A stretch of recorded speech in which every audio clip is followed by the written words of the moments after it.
Lee Cockerell is a customer service icon, and I was thrilled to have him join our show. Lee served as the Executive Vice President of Operations for the Walt Disney World Resort for 10 years. This means he ran 20 resort hotels with over 24,000 guest rooms, 4 theme parks, 2 water parks, 5 golf courses, a shopping village, and a nighttime entertainment complex. So pretty much every aspect of the resort you can imagine, he was in charge of. Now, Lee clearly isn't an attorney, and his focus has never been in the legal field, but so much of what he does is at the heart of what I'm preaching here. A holistic take on service that involves your clients, your staff, and your executives and owners. We'll discuss how a little something extra can go a long way with your clients, but over-the-top gift giving is a wasteful distraction. We'll also talk about the mistaken idea that somehow customer service is limited to just one department. No, it's not just there to answer problems.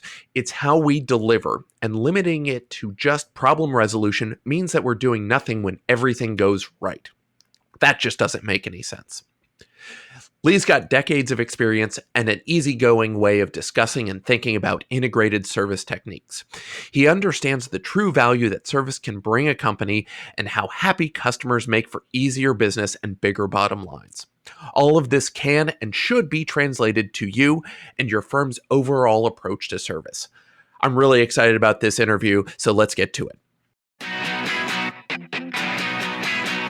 Hey, 5-star listeners. I know we're all pretty excited to be able to gather together again, and one of my favorite legal gatherings is back and in person. Clio Cloud Conference will be in Nashville, Tennessee on October 10th and 11th. ClioCon brings together leaders from across legal and tech to learn, be inspired, and innovate. While there is a healthy focus on how to better use Clio, there's as much shared about how to improve your practice with whatever tools and tech you're actually using. Now, one of the main reasons I've gone every year since I opened my firm is how easy it is to connect with new people who are building a better way to practice law. And you've probably heard from many of those same people here on this podcast. 5-Star Counsel will be there conducting some on-site interviews, as well as sharing a slew of tips and trends that come from this future-focused event. If you want to join me there, we've got a special discount code just for our listeners. Just use the code 5-Star Counsel Podcast with hyphens between each word for $300 off your ticket. Don't worry, we've put that all in the show notes so you don't have to remember it. Get together with thousands of legal professionals from around the world in person for the first time in over 2 years, or virtually. No matter which you choose, trust me, you'll be glad you joined.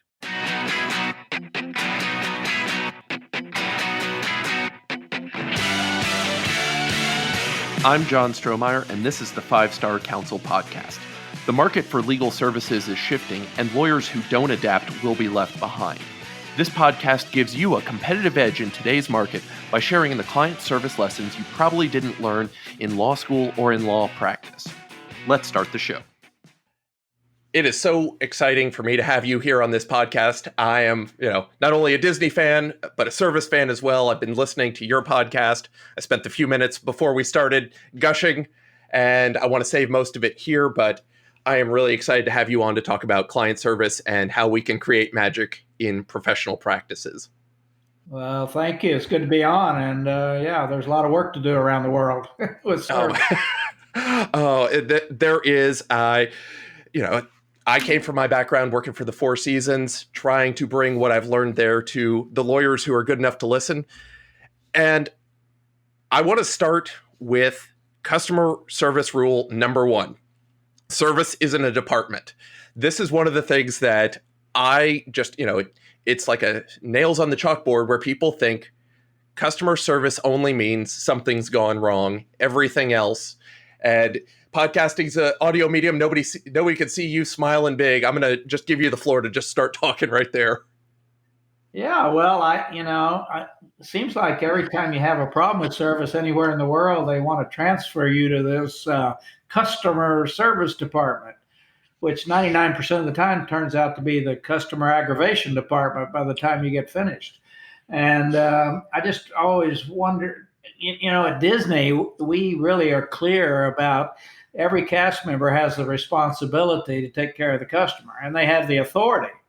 90% of the problems you'll have at Disney World, it could be anything from dropping an ice cream cone to you didn't like your meal to your room's not ready. The frontline cast member not only has they have the authority to take care of that. They have the financial authority, and they have hopefully the common sense because we've trained them and given them that authority. Most places I call when I have a problem, the people on the other end of the line have no authority to take care of you. They give you a spiel, and then you say, "Well, can I talk to the supervisor?" They give you the same spiel in a nicer way, and in time it goes. Nobody seems to be able to make a decision. And although there are exceptions, I will say Amazon, for instance, you call them, and whoever answers the phone can make the decision on it to give you a rebate, send you a new product, and my wife asked Amazon lady one day, how were you able to make that decision for this broken plate that we ordered? And she said, my husband's writing a book about customer service. And the lady said, our only policy at Amazon is to make you happy. And we're all authorized to do that. I don't have to talk to anybody. I listen to your problem, and I have the authority to do what I think is the right thing to do to keep you happy. And when you're happy, and when my wife's happy with Amazon, Amazon comes to our house every single day. I know the drivers like they're my best friends. And Amazon comes, UPS comes, and FedEx comes, and it's all about they just take care of business. And they keep their promises, and they do what they say they're going to do. They're reliable, credible. That's the name of service. And that's what we get to here is it's not just some over-the-top spiel. It's just take care of people. When something goes wrong, fix it.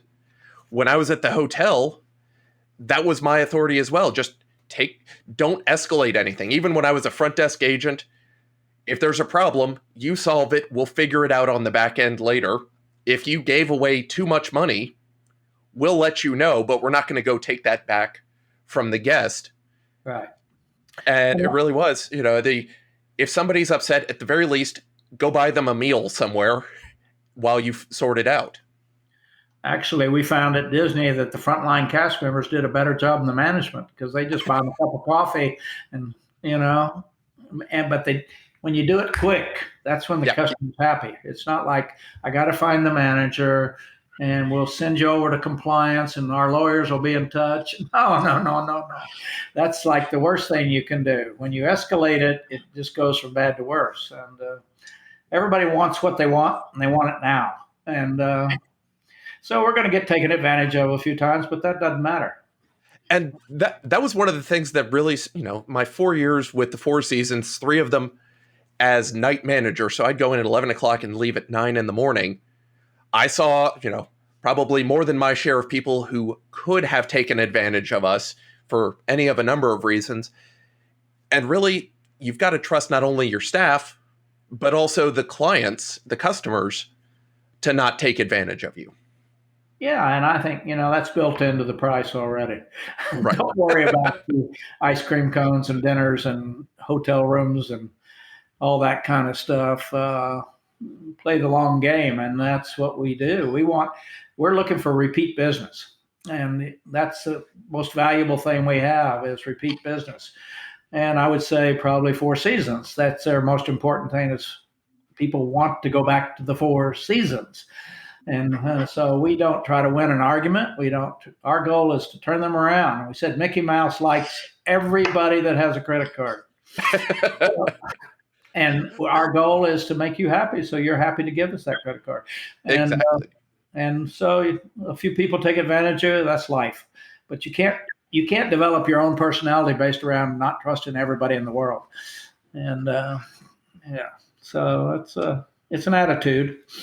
It is. And I mean, before we get too far afield, it just makes me think about one time where we ended up having to call in the police and ultimately the SWAT team on a guest because of a number of issues that, they were not behaving.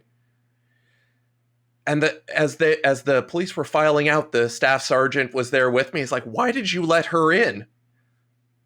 "Sir, she had a credit card and the ID matched. Unfortunately, we're not going to run psych evaluations on everybody on the way in. Right. Exactly. And there's a lot of people out there trying to beat the system. That's not a big issue. That's part of doing No, business. Yeah, no. And so that, rule number one was it's not a department, it's everybody's there. So it wasn't even just me as the manager or me as the front desk agent or the PBX operator.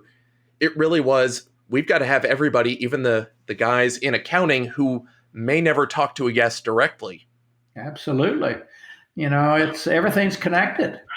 Everything's connected, and you want anybody that deals with a guest in your operation to say, "Wow, that was a good experience," and that's the key. And sometimes accounting and payables and receivables and security and other departments don't realize that. And the reason they don't realize it is because the business has not been clear with them when they hired them that everybody's involved. Security at Disney is one of the nicest people you'll ever run into. We don't beat people up or shoot them. Well, we just keep an eye on things, and we bend down and talk to their children, and yeah, and we set that expectation when we hire them. This is not the police department. This is Disney, and we treat everybody well, and that's the way it goes. Yeah. Setting So in expectations is the name of the game. You got to tell people this is not the corner drug. This is Disney, and here's how we do it here. There's right. Disney way. And we don't want you putting your way in. We're interested in your opinion, but don't implement it until we talk about it. We figured this out over many 60 years.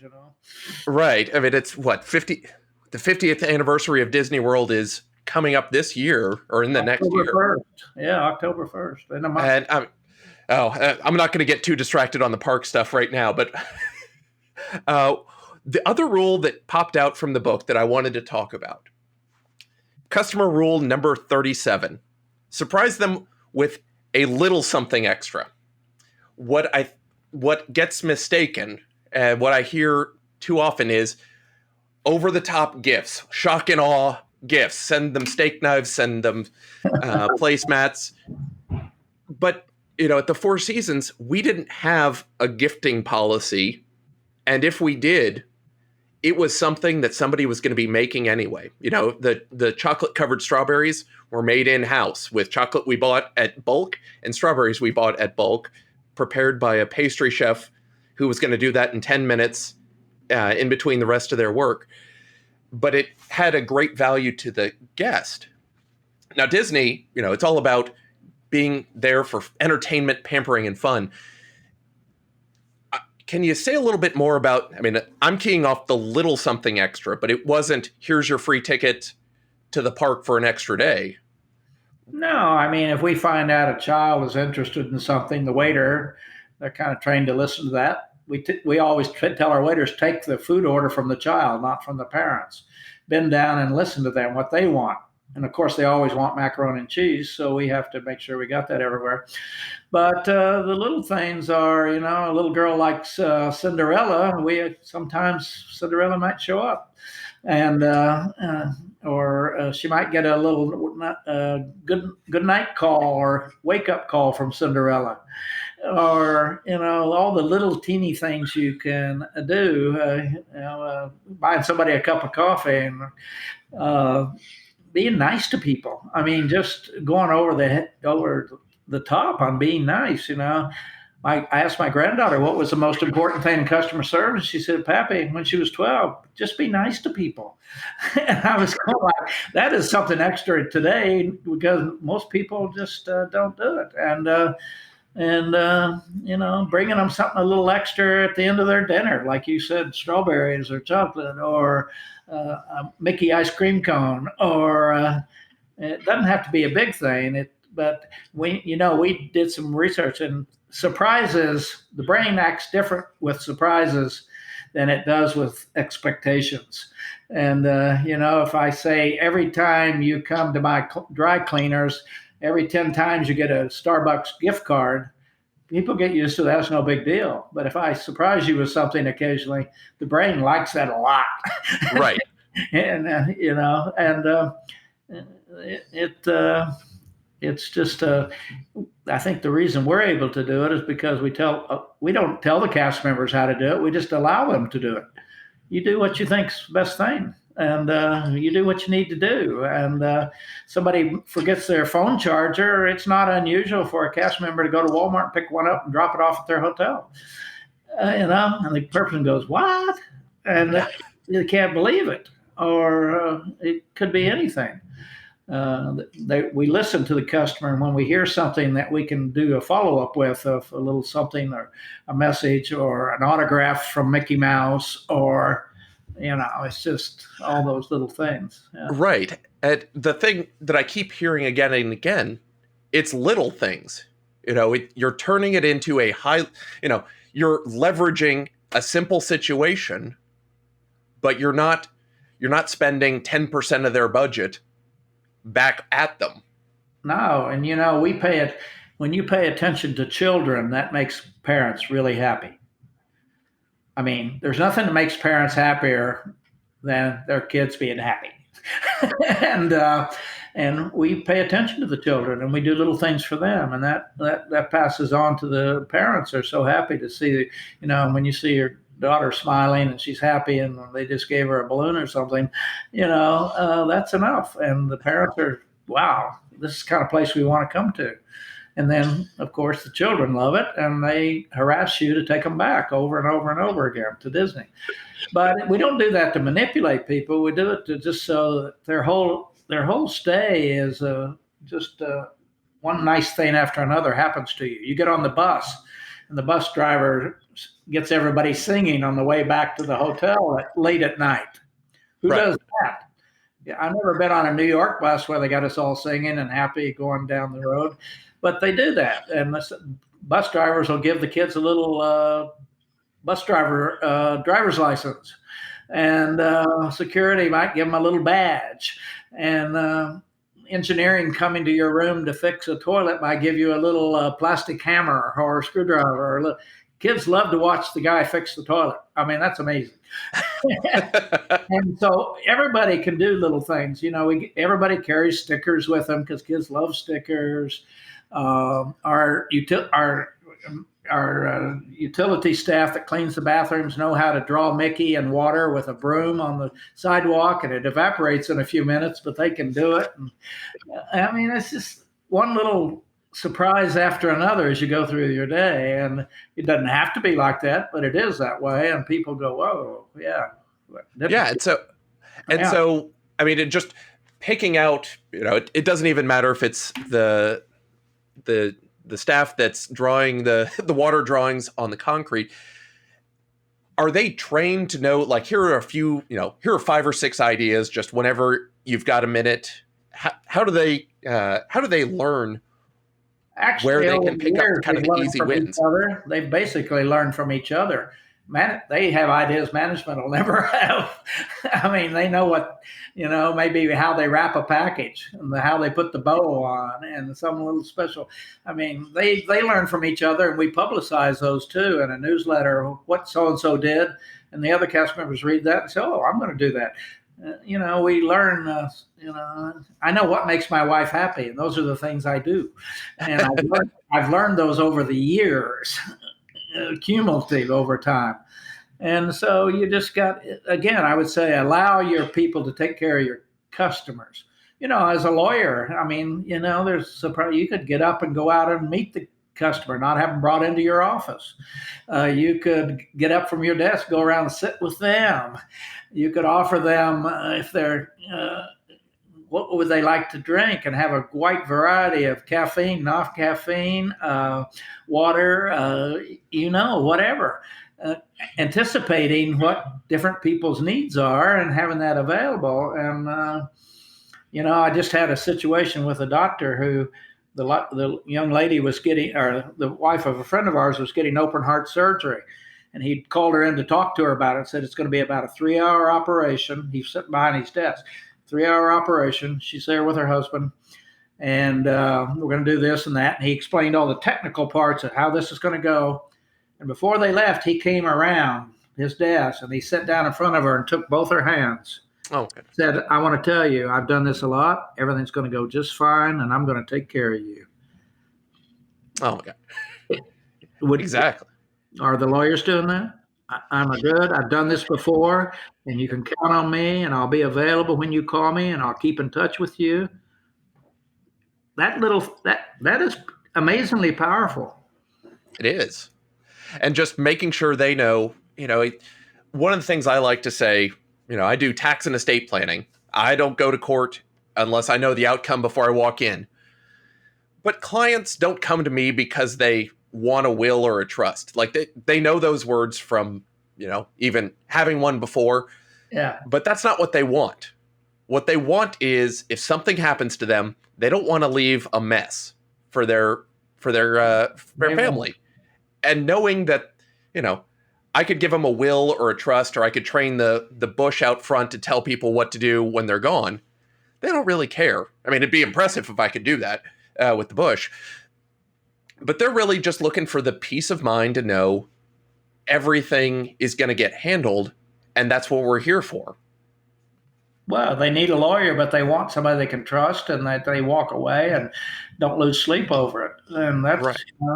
I need surgery, but what I really want is safety. I want somebody that's going to really know what they're doing, and that's in some people they need a watch, but they want a Rolex. They need a Right. watch, but they want a Timex.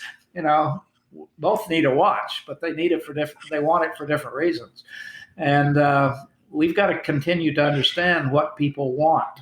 And I'm sure you see that in your business. Oh, absolutely. Everybody that wants a will and a trust, they need that, but they want whatever safety, security, availability, be able to talk to you. I mean, there's a lot of, if you can figure out what they need, not just what they want, and satisfy that. And that's what that doctor did when he came here. What he did, she needed to have surgery, but what she wanted, and he gave it to her, was that confidence. I trust this guy, and Right. that's a big deal. Right. Whether you call it bedside manner or the service delivery, whatever it is, it's Absolutely. thinking about, yeah, because the technical skills that I can do a pretty good job. The guy down the street who's my nominal competitor, he can do a pretty good job too. And I don't even know if you did a good job, but Right. I know if you took care of me and I felt comfortable with you and you explained things. Maybe when I die, the will's all screwed up because you didn't do a good job, but I still loved you when you were alive. So, Yeah. Yeah. But I'll be long. I'll be retired by then. exactly. uh, I want to go back to something because you had mentioned this in a way that wasn't exactly clear, but I want everybody to hear this loud and clear. Where do you get the best ideas for service? For service, For improving things. yeah, I think you get them from everywhere, and you might get them from a hospital, uh, because of the emotional connection of something that happened there, and like this doctor doing what he did, that I could see that translating to a lot of places. When I got a problem in a retail store, if she came up to me and said, "Let me tell you what, you can depend on me 100%. I'm going to make sure this happens, and you're going to get that credit, and I'll be on top of it, and I'll be in touch with you." I mean, that's different than saying, "Well, we'll put it in for." Yeah. So it could be there. It could be, it could be in a public, Social Security. By the way, you don't worry about that yet, but Not Social yet. Security and Medicare are amazing. What do you think about when you think about those two departments? Oh God, I don't want to deal with them. They're amazing. They are organized. They call you exactly when they say they're going to. They do exactly what they say they're going to do. They're on top of it. And that's because they have a department there that works on this. And then there's other departments in the government that, God, you want to have a nervous breakdown when you think about calling them. But I was like that, and I was just amazed at how well they did their job and followed up and called you at the exact same time they said they would. Reliability, credibility, keeping your promises is like gigantic.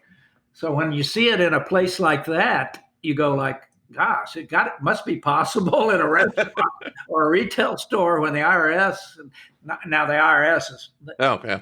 that's not the same. But it's, great service comes from great leadership. You get what you want. Mr. Marriott told me once, if you have flies in your business, you like flies. You know, if you don't Uh, have flies, it's because you don't want to have flies. And there's a lot of things you can do. You can shut the door. yeah. Your mother used to tell you. You can buy fly swatters. You can put a screen up. There's a lot of things you can do. But if you have flies, it's probably because you like them, because you're not doing anything about it. If you have rude children, that's pretty much what you want. You're letting them have. You got what you deserved. Yeah, and I think if you have dirty bathrooms in your business, well, whose fault is that? Not the guy that cleans the bathrooms. It's your fault for What are you tolerating? Huh? So, and everything's connected. So that's why you have to think about, service is the person at the airport who actually really goes and finds your bag and calls you and, not the one who said, I don't know. It's just God help us, that bag shows up. No, they go out and they work till they find it. And as my grandson said, I said, what do you define service as? He was 10. He said, Pappy, when you serve, you're always the giving one. Yeah. I think service is giving. And a lot of us get it, no matter how big your job is or how hot, a doctor, a surgeon, a lawyer. Your job is to serve. And when you serve, you get repeat business. Everybody talks about how great you are, and it separates you from the pack. And I always told somebody in my last book, when you become a big deal, don't. Nobody likes big deals. So don't go around acting like a big deal. Look at all the big deals in the world. They're all in trouble. They're on drugs, divorced. They're not happy. They're dying. I mean, it's unbelievable. Don't become a big deal. And be there to serve and help people. That's everything in life is all it is people. You don't have one problem in your life except people. Really. So, Lee, one of the things I do want to ask you about is because it's a story I've heard about Disney a few times, and since you were in charge of Disney World, I think you're the person to probably put a little bit more context on a story I've heard of. Apparently, there was some cast member who was walking from the parking lot. He missed a piece of trash in the parking lot. An executive was behind him, picked up the piece of trash, and by the time that first cast member got to it, got to wherever he was going, he was out of a job. Yeah. That's always struck me as a little harsh for anywhere, but maybe, what could be going on that when I heard that story, the missing context for that story? Well, I'd say that's not true, by the way. Yeah. That wouldn't happen. I mean, but the executive wouldn't walk over it.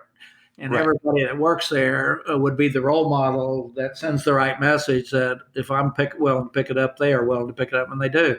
And it's all about role modeling, and it's all about, if we had a problem with that employee like 10 times about different things, and we'd coached them and talked to them and tried to clarify for them that that's their responsibility, then they might have some issues. But no, I'd be more concerned if the cast member was walking behind the executive and the executive didn't pick it up. Right. Like we know role modeling is everything at home with your kids. It is in the business, and it's the absolute most important way people learn is by watching. I mean, your kids, by the time they're 7 or 8 years old, they've got their ethics and honesty in place, and they got all of that from home, watching, listening, and so we are really a big deal about don't talk about it unless you're going to do it. Don't Right. have a policy unless the president of the company is going to pick it up. Wear their name tag. I mean, the CEOs don't come to Disney without their name tag on, and and I'm probably a lot of CEOs probably think, wow, you got to wear a name tag. Right. Well, you do if you're at Disney because we're a first name company, and that's part of service. Just call me Lee. Don't try to. Most people can't pronounce last names anyway, but make sure you're setting the example. What's more important than example, credibility? It's just like we all know who does it and who doesn't. We all know. Everybody knows. You know everybody you know who blah blah blah, but they don't follow up. And everybody knows who you are and what you are. One last kind of behind the curtain Disney question. I've also heard that pricing, Disney doesn't just consider Universal Studios in Orlando across as when they're considering pricing. They're looking at, I mean, among other things, the price on a lift ticket to go skiing when they're help figuring it out. Yeah. Can you shed a little light on that? Yeah, I would say first of all, Disney does not consider Universal or SeaWorld or anywhere else their competition. They consider anywhere you'll go to spend vacation dollars. So Hawaii is a competitor, Las Vegas, New York, LA. We are worried about where you're going to go. If you come to Orlando, we'll get our share. We're not worried about that. We're not worried about, Universal. They'll get their share. SeaWorld will get their share. We'll get our share. So our marketing department's goal is to get you to come to Orlando or California, and then not worry about that. We don't want. If you go to Vegas, it's going to be. You're going to think, "Gosh, why didn't we go back to Orlando this year? This was so much nicer last year." Or if you go to Hawaii, wow, remember how nice they were? Let's go back there. And that's the key. Is anybody that would any lawyer could be your competition. Uh, may not be the one right down the street. It may be somebody else. I had a lawyer that lived cross country from me for years. My tax accountant was in Oklahoma, and I lived in all kinds of places, but I never changed because that person I trusted, and they took care of me. And we today you can do it on Federal Express and send your stuff and do it on the phone, and so your competition can be anywhere, and especially in jobs like yours and Disney too. People are. Let me tell you, after this pandemic, vacation business is going to skyrocket. I mean, Yep. this is getting ready to be, there's going to be more money spent on vacations and travel in the next couple of years, and we're going to be shocked because there's plenty of money and people want to go, and we've held them in their house for too long, and it's going to explode. And they're going to go where they're treated right and where they're. And the other thing today is why they come to Disney World: safety. Yep. People want to go somewhere with their children where it's safe. Well, Disney's got the safest zip code in America, by the way. 32830, safest zip code in America. And so, there's a lot of reasons. I think people used to say, well, I'll take my kids to Paris or I'll take them to London and they do some. But today, a lot of parents are more concerned about where they're going to be with their children. And safety is a big deal. We have 1,500 security people on property. And we have 80 sheriff's deputies. You don't see them, but they're here. There's no place. When you get out of your car in the parking lot, somebody's watching you. So you're safe. You can leave your kids here for a year. We'll take care of them. You pick them up. I mean, it's safe because safety is our number one issue. We can't take having a big newspaper article in the New York Times that somebody got hurt or killed or sick or, Anything we're like all that. over safety. And there's a lot of ways to get hurt in a theme park and mobs of people and boats and monorails and buses. And, yeah. So we're all over that. And that creates an environment and culture people want to be in. And that's the important part, just not just for your clients and making sure that they've got a reason to come see you, but making it inviting for your employees as well. Sure, everybody wants to work in a place that's organized, disciplined, where they're treated respectfully. I mean, people worry about turnover. If you hire people right and train them right and treat them right, most people don't leave. Yeah. I mean, and people say, what's the secret of Disney? I say, hire them right, train them right, and treat them right. And you won't have any problems. And a lot of companies don't get that. A lot of kids work at a place where they don't even know their kid's last name. And they don't feel like they're anybody. And they're not getting, they're not learning. And so you get more than a salary when you work at Disney. You learn how to be great, and it'll look good on your resume. And when you go out into the workforce, everybody's going to want to hire you. So, yeah. Oh, that's great. Four seasons, same story. Four Oh, seasons. absolutely. You put 4 seasons on your resume. I mean, that's impressive because Look at me now. not just anybody can work there. No, and it was one of the things that when I was taught by the Four Seasons how to interview people, it's when I got into management and they were, look, you're letting people in. Isidore Sharp was the founder, and one of the kind of unwritten rules was we're not Isidore Sharp's home for wayward souls. If you're not, we need a certain baseline of, friendliness, on time. You got to be able to get some things done. But once you get over that, they'll take people from being the pool boy, and there's people who've worked their way all the way up to management. Absolutely. And they're looking for attitude and passion, and they'll teach you the business. And yeah. Well, Lee, we've run over our normal time, but as we start to wind this down, you gave us a great place to think about starting. Of just hiring, training, taking care of people. But as you look back over your career with Hilton, Marriott, Disney, opening properties all over the world, I'm going to steal a question from your co-host on Creating Disney Magic, Jody Mayberry's question that he asks a lot. I've heard him ask a lot. What's one lesson you learned later in your career that you wish you had learned earlier? I wish I had understood leadership more than just management. As they say, management's getting things done. Leadership's how to be there for your people, how to be respectful, how to be able to make hard decisions, have hard discussions, be trusted, be. And we got a lot of people doing a lot, but not being a lot. And I was that way the first 15 of my careers. I didn't hear the word leadership. It was just like, get it done. And if you leave a few bodies along the way, that's the way it goes. And that's not right, because if you don't get it done through people, you're going to fizzle out, and you're not going to be as successful as you could have been. And you're not going to leave a legacy either of people respecting you. And so that was a lesson for me. It took probably 15 years for it. I finally woke up and thought it's not only about getting things done, it's about literally creating more leaders, having people trust you so they give you more and do more. And so that's a learning maybe a lot of people need to hear is, are you as good as you think you are? Lee, this is a great place to leave off.